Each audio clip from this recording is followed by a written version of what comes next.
Murang ulam recipe tayo for today's video. Sa may bowl, naglagay ako dito ng 3 kutsarang harina. Naglagay ako ng konting asin at paminta. Tapos nilagay ko dito yung tokwa. Sa may kawali, naglagay ako dito ng mantika at iprinito ko yung tokwa.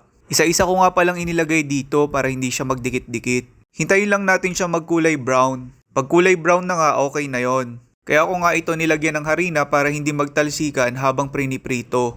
Ayan, luto na. So ganito yung itsura niya. Sa may rice cooker, magigisa ako dito ng sibuyas at bawang. Nung magisa na nga, inilagay ko na dito yung tokwa. Nilagyan ko ng paminta, oyster sauce, dahon ng laurel at toyo. Nung medyo kumulo-kulo na nga, inilagay ko na yung patatas at carrots. Bale, ginayat ko lang ito ng pa-cubes-cubes. Naglagay nga din nga pala ako ng konting tubig para maluto yung carrots at patatas. Nung naluto na yung carrots at patatas, naglagay ako dito ng konting suka. Nabigla nga ako sa lasa niya nung tinikman ko ito, masarap. Ala, kung kayo napapaibig, kayo magluto, tara, kain na.